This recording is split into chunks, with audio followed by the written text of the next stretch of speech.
So, hello everybody, welcome to this CMHS seminar, and we are very pleased to have Professor Somdeep with us, Professor Somdeep Chatterjee from IIM Lucknow. Professor Chatterjee is an extremely productive researcher and has had a spate of fantastic papers coming out very recently. And today we are going to hear from him about his study on women's empowerment and intimate partner violence and evidence from a multidimensional policy in India. So, Somdeep, we'll have, I think, 45 minutes and then I'll aggregate the questions for you and let you know whenever there are questions. So people who are attending can please, put it in the chat window or maybe in the Q&A window. I can see a Q&A window, and I'll keep track of that, and I'll keep say in every 15 minutes we'll have a set of questions for Somdeep, and after 45 minutes then we'll have 15 minutes of question and answers. So Somdeep, over to you. Please feel free to share your slides, etc. Let me just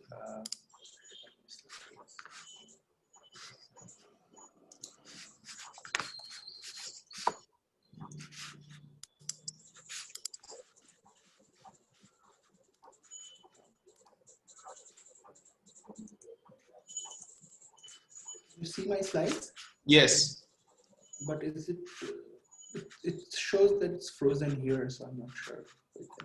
So if you can move it around a bit. Now you unshared it, I think. Yeah, let me try again. So hopefully it will work. Yeah, I think it works now. Yeah, it's working. Yeah, great. Okay, thanks a lot, first of all, for inviting me, and thank you, Jeevant, for the very kind introduction that you give.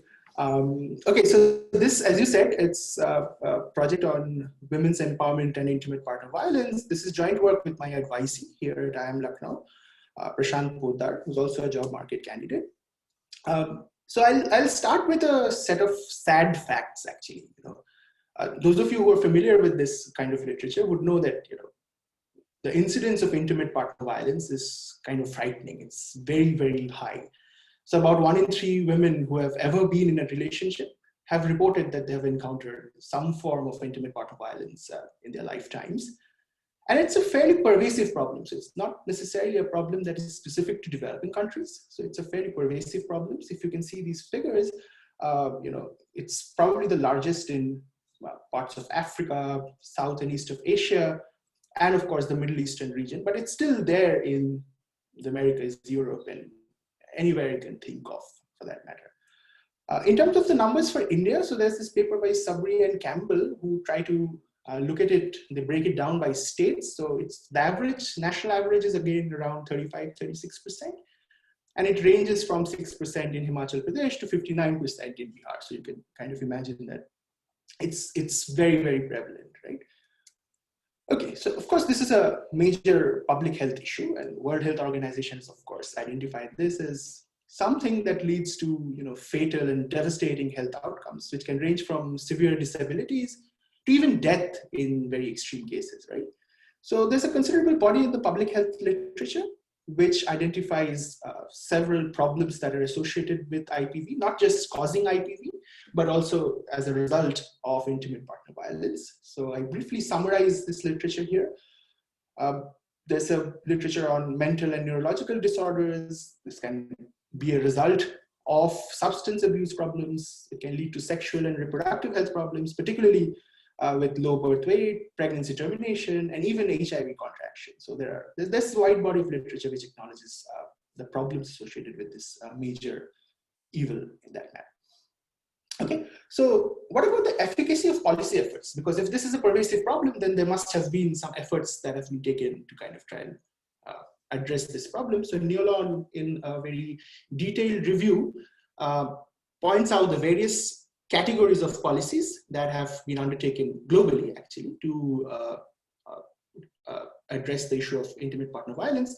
This ranges from programs which target youth and adult education drives to kind of support victims and survivors, A lot of stress is put on early childhood interventions, then also attempts to strengthen household financial security, because that's one of the sources of conflict that arises. Now, empirically, what do we know about the interventions that work? First of all, conditional cash transfers. A lot of conditional cash transfer studies have looked at their impacts on intimate partner violence.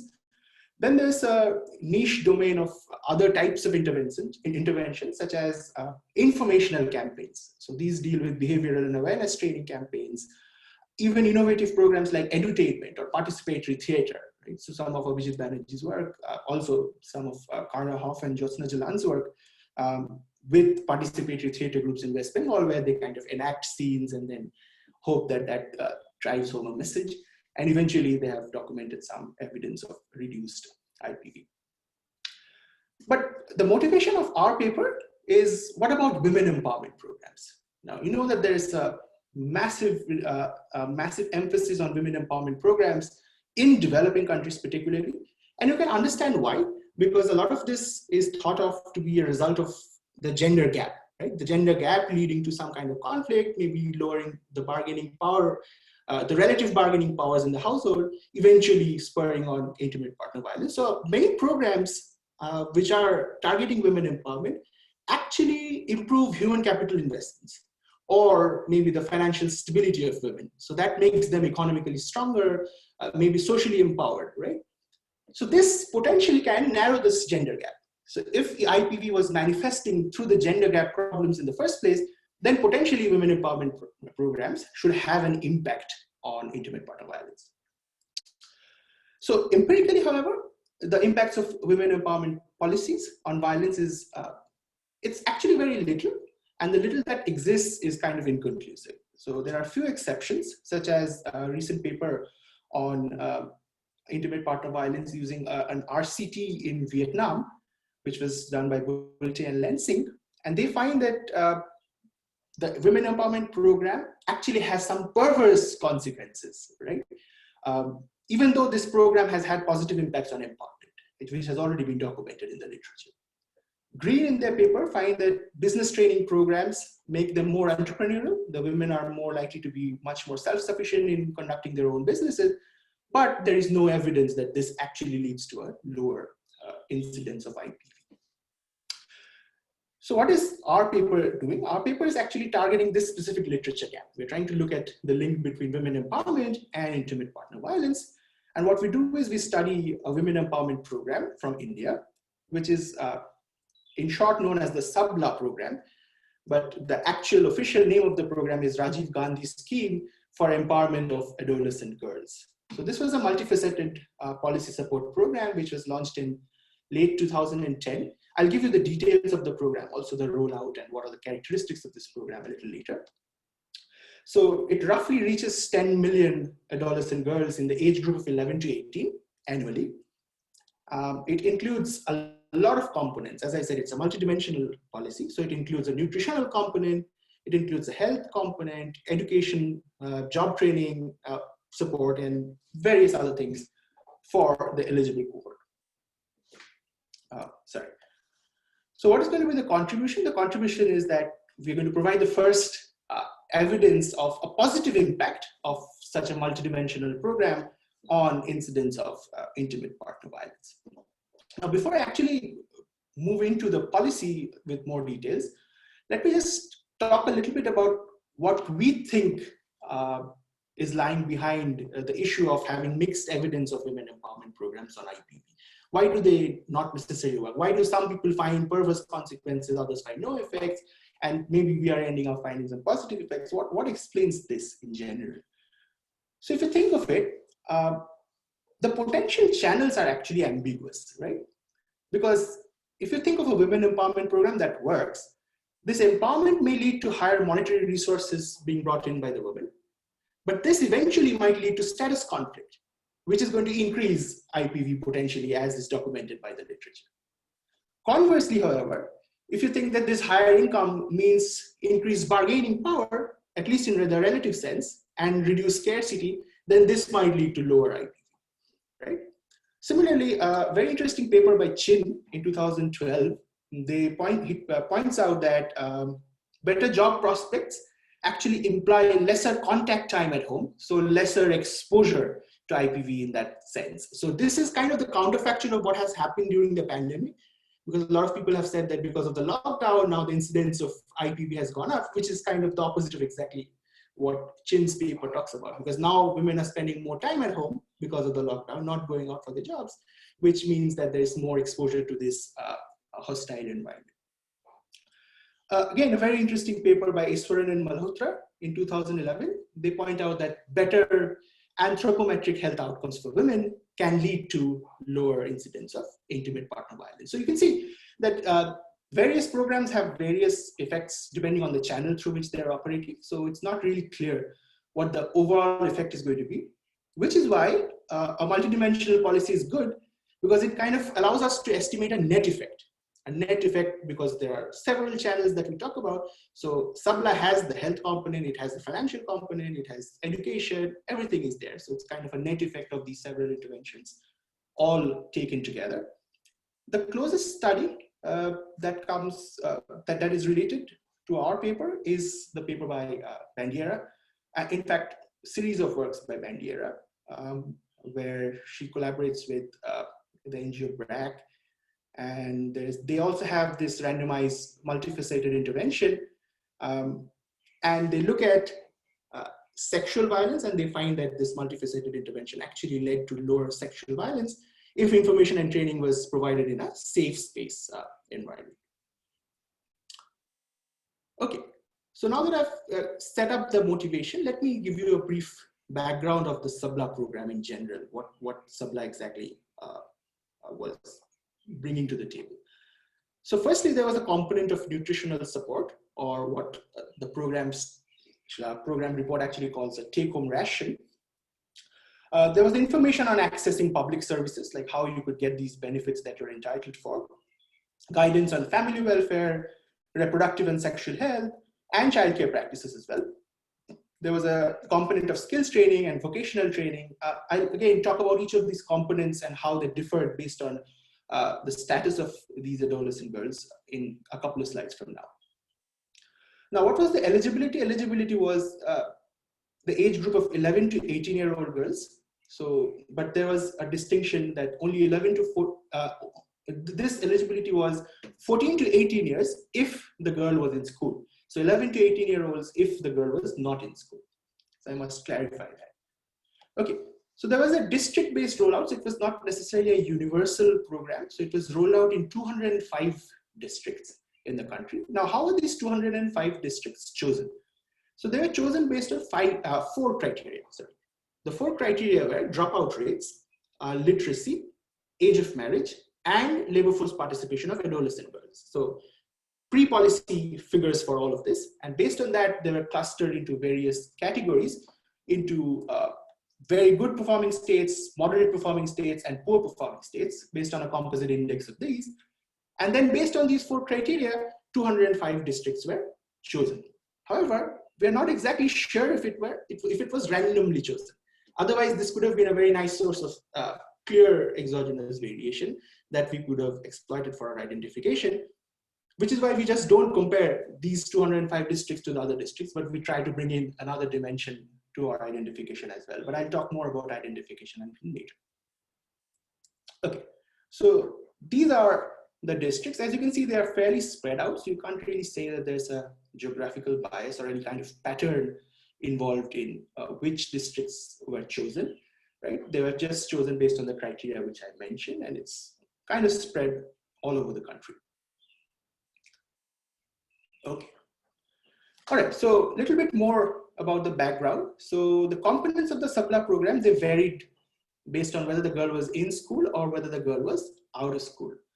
The reason we suppose, and also in some of the reports that we've studied, we've seen that because there are several policies for in-school girls already in place, such as the midday meal program. So they kind of try to focus more on the out-of-school girls. So as you can see, a take-home ration or hot cooked meal would be provided for 300 days a year. So it's almost for the entire year. Iron and folic acid supplements would be provided 2 to 3 times a week. However, only for out-of-school girls. Similarly, health checkup would be organized only for out-of-school girls. Again, these were facilitated by the Anganwadi centers for the out-of-school girls.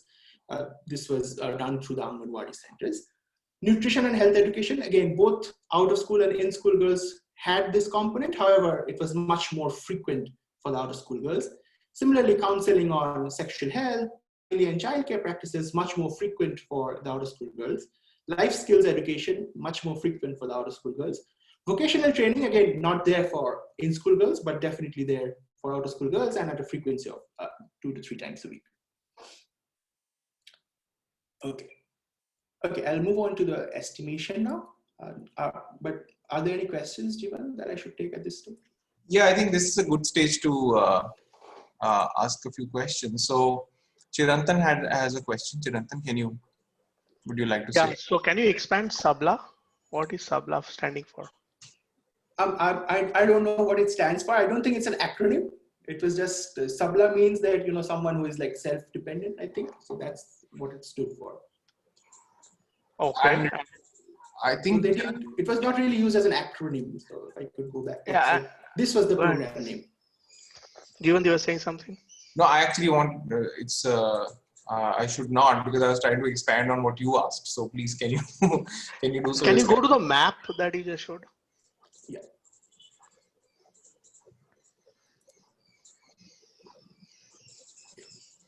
So what, where were the frictions and the historical antecedents of adopting such an act? Were they discussing this already much prior to the implementation of this? And was there heterogeneous state level responses here? Were there failures in implementing this in a prior period? If you could just elucidate on that. Yeah. Yeah, I think that's a very good question. I think there are definitely certain state level policies that are there, but they are, again, so as you said, like very heterogeneous. Like different states have different types of policies. For instance, like, you know, state of Uttar Pradesh or state of West Bengal, they already have similar kind of women empowerment programs. But this was a nationally mandated policy which was implemented, and this helps us in our comparison per se, because they did not roll it out to all the states. The only thing that they kept in mind was it was based on the criteria that I mentioned. That is, districts that are already poor in terms of performing, in terms of their dropout rates, in terms of their labor force participation rates. So those were the districts that were prioritized. And based on that, a list was created. And again, not all those districts got it, but, you know, they just chose it. They didn't mention the term that we did it randomly, presumably randomly, but we are not relying on that variation for identification at least. But yeah, I mean, definitely this has been in place for a long time, but officially as a nationally mandated program, it came in 2010. But at least for 4 or 5 years prior to that, ever since I think UPA1 came in, there were many states that were adopting very similar kind of programs since 2005 onwards. And I had another question, which is Sure. Anita's question as well. If you could read it out and respond to her, basically on measurement of IPV. Yeah, she's asking how is IPV defined for the purpose of this study?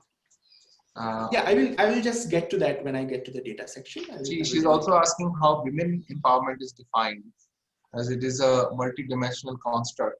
So what is your focus? So we don't really measure women empowerment in that sense. So we are using that term interchangeably. So you can just think of this as a study of the impact of this SABLA program on IPV. And they call it a women empowerment program. That is why we've gone with that terminology. And so can you tell me when SABLA was rolled out? It was from 2010 to 2011. I see. And it was announced in 2010. So by late 2010 to early 2011. So by the financial year of 2011, it was rolled out. And is it ongoing? I think so, yeah. I'm not exactly sure if it was stopped in like last couple of years or so, but yeah. And the way I interpreted Chirantan's question was there any other scheme that was doing the same thing but called something else? Like is often the case, you know, we keep changing names, but the scheme was already in existence. I don't think it was there nationally. Right. Okay. Because they have so many components, as you can see. So I'm pretty sure that there are several schemes that, you know, do similar things. But at least what they did was they said that at least for most of the components, the program that comes very close to us is the midday meal scheme, because it already offers a lot of nutritional supplements and all of that, which is why they deliberately made it 14 to 18-year-olds for the in-school girls. Right. And they focused mostly on the out-of-school girls. And for out-of-school girls especially, there were no specific programs that were there, which was as comprehensive as. I see. Okay. So else? let's keep going now, and we can take some more questions in the next break. Sure.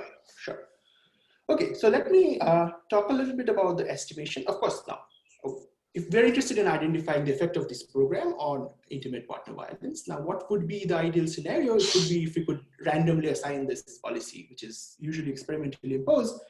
We kind of presume that that might have been the case, but as I have said already, that we don't have evidence that that is the case actually. And we tried to contact some of the officials, but we didn't really succeed in that. So we don't know whether it was randomly chosen, these 205 districts.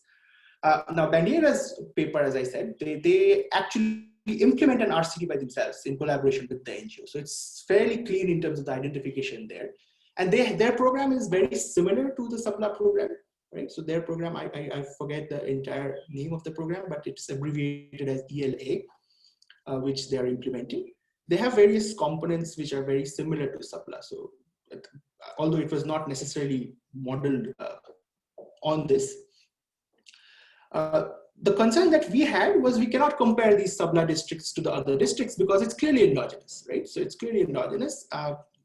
Leave aside the fact that they are not necessarily randomly chosen, they're based on certain criteria, which is definitely going to make the identification difficult. So we really can't use that. So what we're going to do is we're going to use a different type of identification. We're going to bring in some other cross-sectional variation and then use a quasi-experimental design, which basically builds on the kind of study that is already there, which is Bandiera's works, but with a few additional advantages. First, they do not necessarily study IPV in detail. They just look at sexual violence, and their paper is about something else in general, right? So we totally focus on all forms of intimate partner violence that are there, that can be observed using our data set. We have a fairly large sample size, so potentially have better generalizability as well as external validity. And the most important thing is that this is a nationally implemented program as opposed to a program that is implemented by an NGO. So, there has been some recent papers which have been talking about the problem of NGO effect, especially if you're running programs with NGOs, then people modify their responses based on their actual interactions with the NGO, right? So that becomes some kind of a concern. However, this is a government policy, so you don't have that kind of bias that is there. Of course, there can be a different type of bias that your confidence or trust in the government might affect that, but nonetheless, that's at least it's a more sacrosanct setting in that sense. Okay, so what we're doing is we're using the NFHS, the National Family Health Survey Round 4, which was conducted in 2015 and 16. It was published in 2015-16, I guess. Yeah. So it's a nationally representative survey which covers over 600,000 households across India, but we are not able to use all of that. What we focus on is the ever married women in the domestic violence module of the NFHS, so which fairly contracts our actual sample size, but still we have around 22,000 observations in the 15 to 28-year-old age group category. Now, women in the age group of 15 to 22 in the current survey were actually eligible for SABLA for at least 1 year because the program was launched back in 2010-11. Now, I will show you the tracking in a table in the next slide so that you get a clearer picture about which cohorts are eligible and which cohorts are not. Now, we take this eligible cohort as the exposed cohort and the women in the age group of 23 and above as the unexposed cohort. Now, there's nothing specific about why we choose 28. We just wanted to keep it more balanced, the treated and the control groups. We have tried with several other cuts as well, so it doesn't matter if we go up to 30, 35, so it doesn't change our main results. So we're going to compare these cohort-based differences between exposed and unexposed cohorts in the SABLA districts and the non-SABLA districts. So that's essentially like a definitive kind of strategy that we're using. Okay.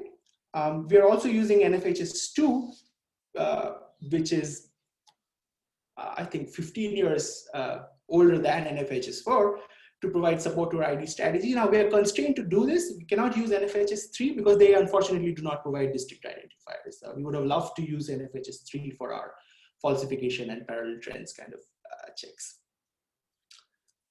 All right, so this is the tracking table that I was talking about. So if you look at the age in the survey year, so the first row, so we're breaking it down by 15, 16, 17, and 23 and above, right? Now, the NFHS identifies whether these households and these respondents were interviewed in the year 2015 or in the year 2016. So we also make that variation. So if they were interviewed in 2015 and their ages were between 11 to 14-year-olds, in the age was between 15 to 18-year-olds in the survey year, which would have meant that they had 4 years of exposure for sure, right? Because you become eligible when you're 11, and then you keep getting this for the next 7 years or so. So all these cohorts are eligible. However, if in the survey year, someone was aged 19, then age in the policy year would have been 15. So that person would have just been exposed for 3 years. So similarly, we actually break it down based on eligibility. So we find that everyone who is 23 and above would never have been exposed to the SABLA program. Of course, everyone else would have had varying levels of exposure. So we're going to do both analysis actually. We're going to look at ever exposed versus never exposed, and also later show you some results on breaking this down into the intensity of treatment, like number of years of exposure. Right? Okay, so again, just to summarize the ID strategy a little bit. So the unexposed cohort would be 23 to 28-year-olds, which doesn't matter where they reside, they're never eligible for the program, right? So they did not get exposed to the program.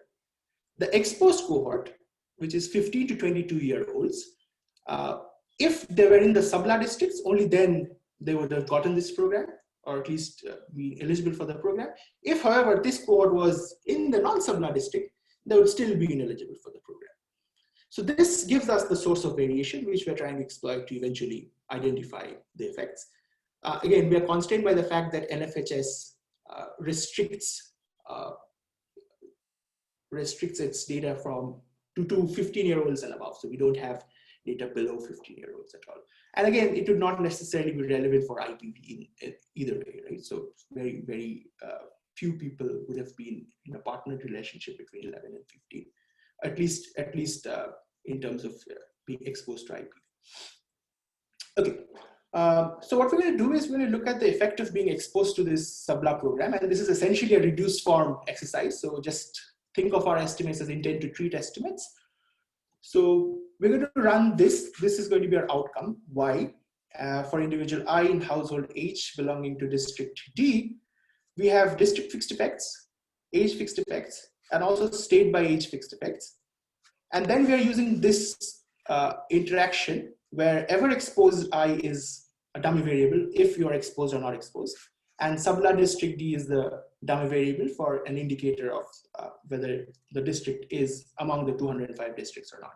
And of course, we have a host of individual as well as household level controls that we put in there, right?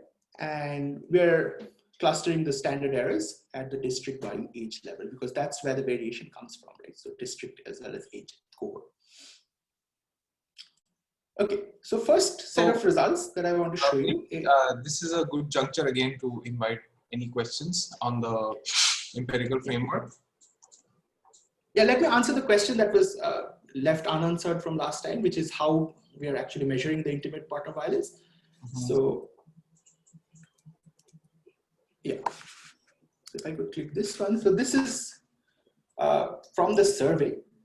So they break it down into emotional violence, sexual violence, and physical violence. So we use two different types of outcome variables. One is a dummy variable, whether you have been exposed to any, whether you answer yes to any of these questions or not.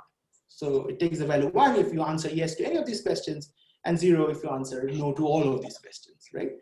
So that's the dummy for whether you have experienced any of these types of violence or intimate partner violence in general. And then we follow the standard IPV literature to create an index which we are going to call IPV index or physical violence index, emotional violence index. Now, what is this index measure? The index measures the intensity, like how many questions you've answered in the affirmative, that yes, I have witnessed this particular type of violence, right? So these are the two different types of outcome variables which we're looking at. So yes, any other questions? So I just had a question on, so who gets into your survey, who like, can we go to the table? You have the 2x2 table. Yeah. Yeah. So are you going to be comparing the say IPV dependent variable across unexposed and exposed cohorts? Is that what you're going to do? Yeah. So it'll be, it's like a different diff. So if you look at this table without any fixed effects and without any controls, it's basically this minus this minus this minus this, the means. Right? So I see. Okay. it's basically like a different diff. I see. And this the age difference is you're going to control for that somehow? Yeah, we're going to put in age fixed effects. We're going to put in age fixed effects. Yeah. Okay. All right. So that's the age fixed effects that we have in there. So and also state by age fixed effects. Right. So your y variable is what again? Is the So the y variable could be two types. So let me go to the table. So first is faced IPV. That means if you answer yes to any of those questions that I showed. Okay. Okay. Right. And the other is IPV index. That means how many questions you answer yes to. Okay. I see. So these are the two types of dependent variables. I see. And so can you just explain for me a little bit once more the interaction term? Yes. This interaction term, so this is ever exposed as a dummy if you were ever exposed, so that's based on to SABLA, right? Right. So it's basically the exposed cohort, right? So if you are in that age group, if you're in that age group, like if you are aged between 15 to 22, this lights up. Right. Else it's a 0. And if it's one of the 205 districts, then this lights up. Otherwise it's a 0. Yeah. So it has to be the interaction between the two. Yeah. I see. So of course, if it were like if it was like a standard different diff, just we were running the baseline, then we would also control for this as well as this. But both of these get subsumed in the in the district fixed effects and age fixed effects. So I see. We really have the dummies for those. Okay, I see. All right. Are you not worried about time effects here? We are kind of worried about that as well. So that is why later on, when we are going to do the continuous specification, there we're also going to control for the years of exposure fixed effects. But in this specification, we are, I think, unable to do that because of the age fixed effects, as far as I understand. And also this SABLA District D assignment, what evidence do you have to see how random it was, even if they have said it or not said it? As a researcher, what tests did you do to see randomization here? Yeah, can I hold back to that question and show you some results when I get to the robustness? Yeah, and there is another question on the chat window on the ARSH program, which could confound your results. So I hope you have done a robustness on that. So which program is it? So yeah. She's saying, Vanita is saying adolescent reproductive and sexual health. ARSH launched in 2006 and SABLA came in the year 11. Right. States were guided to converge both. How could this affect your results? Because ARSH also had components of women empowerment and sexual and reproductive health. Yeah, but the thing is, if it was, as far as I remember, it was in 2005 or 6, right? So yeah, so launched in 2006. So maybe Vanita, can she speak? Yeah, I think we can unmute her. So, I mean, because let me see if I can do that. Vanita, you should be able to speak now. I have asked her to unmute. Hello. Hi. Yeah, hi, sir. Vanita, please go ahead. Do you have a question? Yeah, so my question was related to ARSH program. Yeah. So it was launched under NRHM and it had very similar components to SABLA. Actually, if you look at the document, so SABLA was nothing but just a reframing of ARSH. And then states were guided to converge both of them because it was just waste of funds in name of two schemes. My question is how that would affect your results. And I have a couple of another questions. If this is the right time, I'll go ahead. Otherwise, I'll take it later. So maybe just this one for now, because and then we can because we have 15 minutes at the end, we can maybe go deep. Okay. Yeah. Please unmute me at that time because I want to ask. All right, we'll do that. Okay. Thank you. So that's an excellent question. I don't remember. I don't think we have specifically acknowledged this program, but we'll definitely have to go back and do that. But at least what I can say for now is that, unless it was also implemented in exactly these 205 districts and not in the other districts, then at least in terms of the estimation, we are picking up the effect of SABLA. No. Let's assume that it's exactly the same program and it was implemented in those 205 districts only. Even then, I don't think it's going to be a potential confounder, because what we're looking at is the effect of that program packaged for this particular age cohort. So potentially, if a program was launched in 2005 and 6, then most of those cohorts would have become ineligible by now, and they're not even part of our sample. So whoever is part of our sample would essentially be just in this particular program. The only concern that remains is some of the people who are unexposed or who are coded as unexposed in our program might have been exposed to that ARSH program, but for that we definitely need to first verify whether they were in those districts or not. But I'll definitely try to do that. I really didn't include that in the paper, but thank you very much for pointing this out. I'll definitely look at it. But as I said, unless it is exactly the same dimension, empirically it's not going to create an issue. Okay, thank you, Anita. And Somdeep, please go on so that we can finish. All right. So the first set of results that I wanted to show you was, these are the main results actually, right? So the effect of this program on intimate partner violence. So if you see that for most of these categories, so this first two columns, column 1 and column 2, we're just looking at intimate partner violence in general. Right, and so then we're looking at... We have 10 more minutes for presentations and then some time for 15 minutes. Yes, I'll be done in 10 minutes. Yeah. Okay, thank you. So for the overall effect, we're looking at the first two columns, and then we're breaking it down by emotional, sexual, and physical violence. And you can see that it's a negative impact all across the board, although some of the estimates are kind of imprecise. But at least for the index, like the number of questions that you're answering yes to, for that, the effect seems to be a lot lower for the people who are exposed to SABLA. Right? I quickly want to show you a couple of things here. One is using the NFHS2. So if we use the NFHS2 and if you look at the outcome variable for the SABLA districts and the non-SABLA districts, you can see across all of these age groups, they are fairly similar. So there was no difference, at least NFHS2, which is again pre-ARSH as well. So that's pretty good because it's 2002 and 3. And there seems to be no difference in an earlier round. But whatever difference we are finding now must be due to something that has changed across these cross sections. Right? So we cannot do a perfect parallel trends in some sense, but this gives us a fairly clear idea. We also ran the outcome variable here.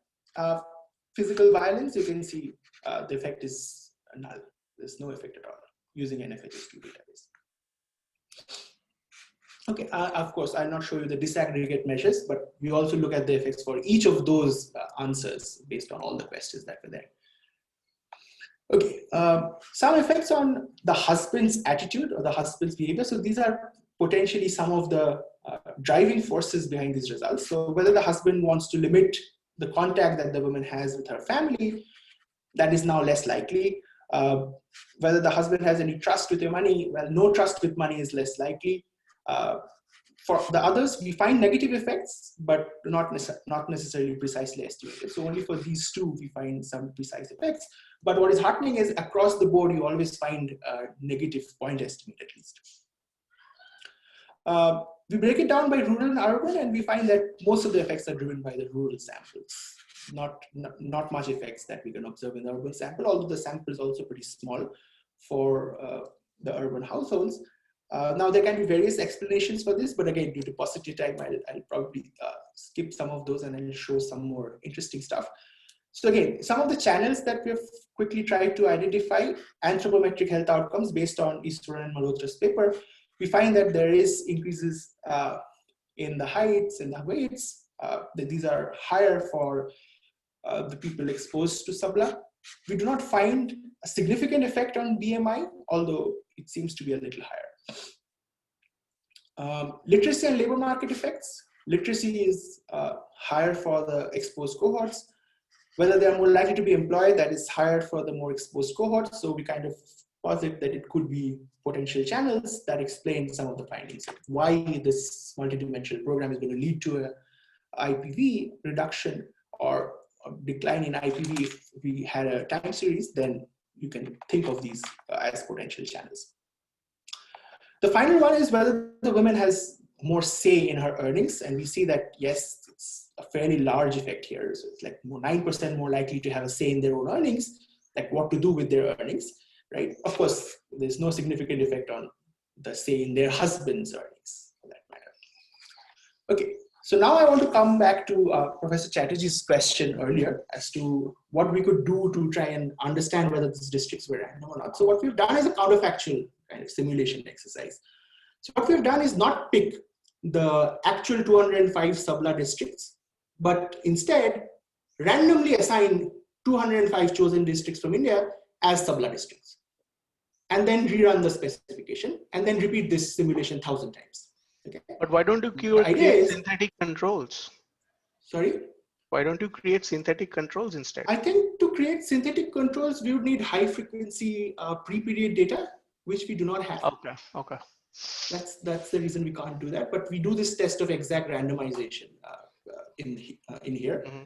So you can see what happens is if we are actually picking up the true effect, then most of these simulated effects should be centered around 0. And that is exactly what we find. That if you just randomly assign a district to be SABLA and then rerun our model, you basically find that it's centered around 0 and pretty far away from the actual point estimate that we get by using the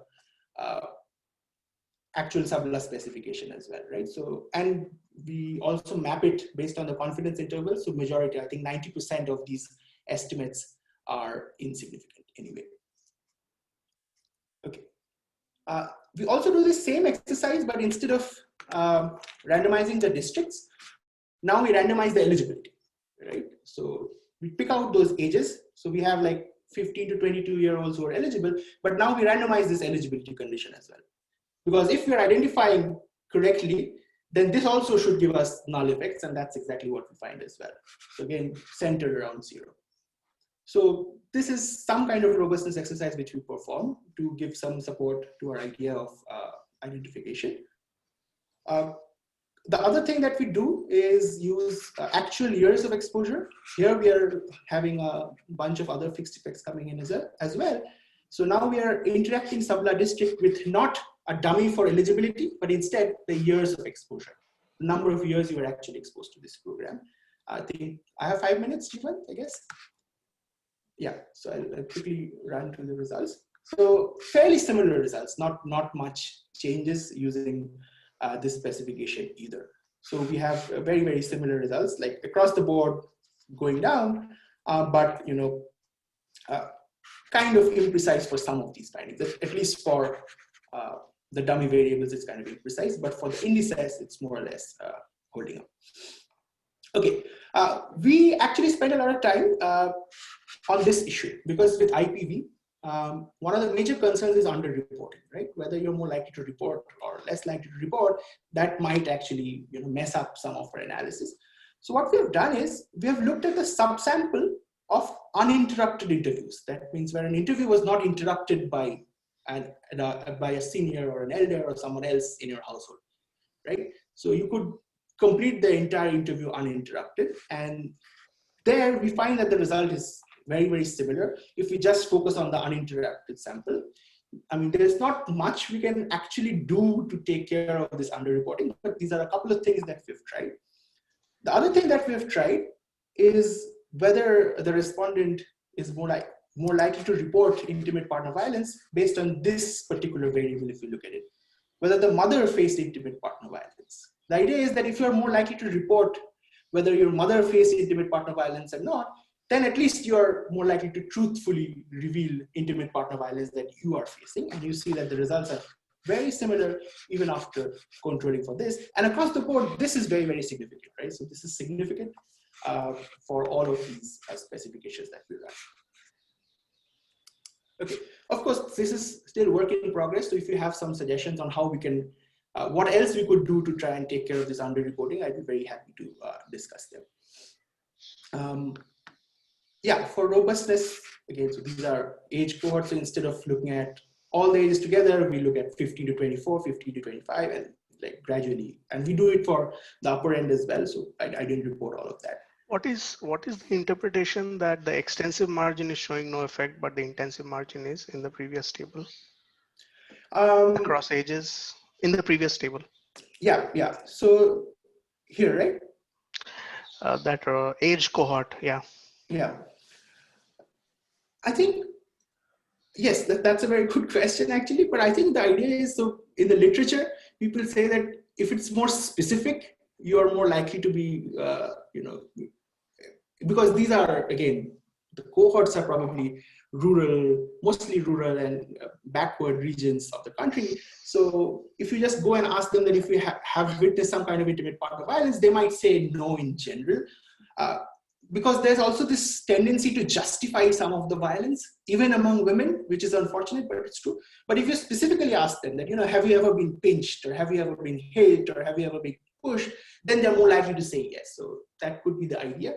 But yeah, I mean, why it is showing up in the estimation, I'm not exactly sure. But at least looking at the standard errors, these do seem different, the estimates as well. So yeah, it's something more that we should think about. But it's a very valid point indeed. Okay, so we do a quick placebo test. Of course, we cannot do an outcome placebo here because intimate partner violence will not be reported or observed for men.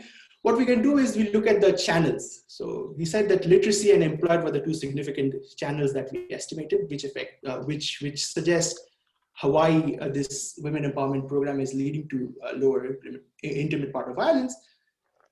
If we look at literacy and employed for men, we absolutely find null effects there. So no effects there. But do men face violence in this data? I mean, do they report about it? I'm not exactly sure on that. Possibly okay. No. Maybe they don't have a question, but I'm not exactly sure. I'm not 100% sure about that. We do a couple of other tests, which is to control for multiple hypotheses. So the FDRQ values are reported here. But I'll show you this last table, and then I'll quickly move to the conclusions, which is the correlates of SABLA district, which is another thing that we tried to kind of address what Professor Chatterjee was suggesting a little while earlier. So what we do now is use the SABLA district dummy as an outcome variable, and then run a kitchen sink kind of regression on a host of observed outcomes, have individual characteristics as well as household characteristics, and see if SABLA and non-SABLA districts are different, and no significant effects really show up anywhere. All right, so to conclude, we find evidence of positive effects of this SABLA program in reducing intimate partner violence, although we cannot necessarily say reducing, it's like lower intimate partner violence because it's just a cross-section after all. Both emotional and physical violence faced by married women seem to be lower on account of the policy. Improvement in labor market outcomes, potentially attitude towards intimate partner violence with a higher level of marital satisfaction as represented by the husband's attitudes and the husband's behavior could be potential mechanisms for this effect. And the other thing is, the last point is kind of speculative, which is you can think of it as long-term impacts of a program as well, because a lot of the CCT literature has kind of documented some effects on IPV, but mostly at a short-term, on a short-term basis. But this seems to be a persistent policy, so potentially one might think that this may have longer-term effects on IPV and could be something that is adopted and more generally in other countries as well. All right, so I'm very happy to take questions now. Thank you, Somdeep, for also being very prompt and timely in your wrapping up and presenting very clearly. So we have about 13 minutes of open question and answers. So quite a bit of time. So anybody who wants to ask can please let us know. Yeah, Vanita. Yeah, hello. Yes, go ahead, please. Yeah, so my first question is related to your conceptual framework, where you mentioned about that one is, so you are justifying your results by labor market outcomes, right? So you say Yeah, the major partly, channel is, partly, yeah. okay. So in that case, in conceptual framework, the first point, which was related to that IPV could be because of status inconsistency. So then how you will counter that argument? And another thing, in your literature, you have nowhere mentioned, because two very popular social theories, resource theory and gender resource theory, which are always used to explain IPV, there is no mention of that. If you have, I don't know if you have looked at them. And so if you can just, how you have, so resource theory mainly talks about status inconsistency, and gender resource theory then counters it that it is actually the differential male attitude which will explain the difference. So have you taken care of that variable, that how the male education, or whether they are being in the employment or not, how that is affecting their status inconsistency in a marital relation? Another question, or rather I would say it's a suggestion, that if you can look at data on, so there is questions related to whether the wife justifies beating. That will majorly affect whether they will report it or not. So you should, or I think you can look at how those variables are getting affected in your results. That can help you explain some of the results as well. And men beating is also there. There are questions in NFHS where they ask the males also whether you justifies that. Thank you No, for but I think what remembering we were that. looking at, is whether men report, having intimate partner violence. But anyway, that's a very good suggestion. Thank you very much. So I think I'll have a broad response to all of the questions and comments that you made. I think the main thing is that, yes, we do acknowledge that there could be, right at the beginning, I started by acknowledging that fact that it's ambiguous. We really don't know which way the effects go. But why is this multidimensional program somewhat better? Because it is a host of policies taken together. Now we know that there could be status conflicts, which makes IPV go up on the one hand. However, at the same time, there is also literature which says that, financial security means that your relative bargaining power is more, which means IPV comes down. So again, health channels would say that, IPV might go down. Similarly, there are other channels which might say that now the husband is more controlling because you're bringing in financial resources, again, which explains IPV goes up. So basically, this has all of these tenets taken together. So this kind of gives up more of a cleaning up kind of task, right? So you can use this comprehensive policy to kind of understand what the net effect is, right? Because eventually, if there's a policymaker who's interested in achieving the eventual objective of reducing intimate partner violence, then what would that policymaker think of now? If there are policies which are ambiguous because they have 2, 3, or 4 channels that are operating, then it might be very, very difficult to implement. But what we are saying here is, with a comprehensive multidimensional policy, the only other such policy that we know of is the policy that Oriana Bandiera has been implementing through her RCTs. And both of these policies show that IPV is actually reducing. So if you have all of these dimensions, then yes, true, at the absolute level, for some cases, maybe there's an increase in IPV, whereas other cases, there might be a decline in IPV, but the net effect seems to be favorable. Another clarification, whenever we talk about channels, yes, these are just suggestive channels, but I'm not able to pin down these channels because this is a pure reduced form exercise.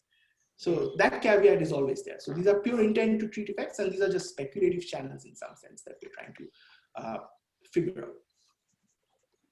I had a quick question, a point, yes. Not a question. You may want to convert your estimates in terms of household welfare. I don't know how, but some sort of a back of the envelope calculation of how these estimates translate into household welfare increases, and maybe the CMI consumer pyramids, which is being circulated so much these days, could help you. And the other comment, big picture, which you mentioned that this is something normatively for different countries to consider. So I think there are competing philosophies here. At one end, you have the Esther Bostrup school of thought, where as societies are changing from hunter-gatherer to agriculture, the burden falls more on the woman and they get disadvantaged in compared to men, etc. Your result seems to point towards a validation of the Bostrupian kind of a world, but you may also want to look at certain districts which have moved out from being rural to urban in a narrow time frame and see I mean, just from a framing perspective, because you are mostly working with cross-sectional data, you might want to bring that in to heighten the contribution in terms of the big picture question.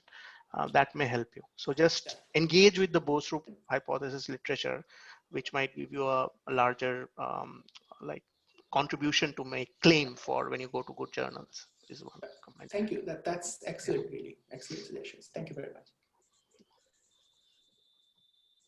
Are there any other questions at this point? Okay. I'm just curious, since Jeevant is there and Somdeep is also here, how do they get IRB approval for RCTs in these contexts? Jeevant may be able to comment on that. I'm having a very hard time getting IRB approvals for a much more, toned down policy, but yeah. It's, I think you don't get. So it probably matters who you are, maybe? I had trouble getting, say, just a survey question on what's your religion, and or even a survey question on what's your income. So I had trouble with the IRB. So then we had to go to some indirect measures of these things, and well, that's the world we live in, I guess. So cool. You just have to, I guess, get as good or as many of these indirect measures as possible, which don't hurt anyone. I don't know. I mean, just as you guys are really young folks, an idea here, you collect data on all the IRBs and RCTs happening and point to distortions there in terms of who gets the IRBs in more tricky experiments. Yeah. It's going to be a fascinating research question, actually. If you get an IRB for that. Thank you. All right, Somdeep, fantastic and very important work, and I think something that's important for policymakers and academics equally. I'll be happy to read through your paper carefully and understand the implications more. So, is there a paper available for us now? It is. Yeah. I'll send it to you. Okay, thanks, Somdeep. And congratulations to your co-author. Is he a PhD student there? Yeah, he's there today. That's wonderful. Good job, Prashant. Good work, yeah. So thank you for coming and Noel coming virtually and delivering the seminar. And thanks to Chirantan and CMHS for organizing this, and thanks to all the attendees. We can. And thank you very much for inviting me. Thanks. And thank you, Jeevant, for moderating. No problem. Much appreciated. And so we can, I guess, I'm sure Somdeep will be happy to answer your emails or absolutely, yeah, definitely, offline about any questions. And so we'll. So Sunin, this last minute. No, that's gone away now. So okay. Thank you, everybody, and please feel free to take this conversation offline. So, right. One logistical thing, Mini will be in touch with you about permission to socialize this video. If you guys are okay, just let us know, and then we can socialize it on. Absolutely, I already said that it's fine to record it, and I mean, okay. If verbal consent is fine, then I can give it right away. But yeah, yes, agreed. Okay, thank you so much. Thank you, everyone. Thanks Stay a lot. safe. Thank you. Bye. Thank you. Bye.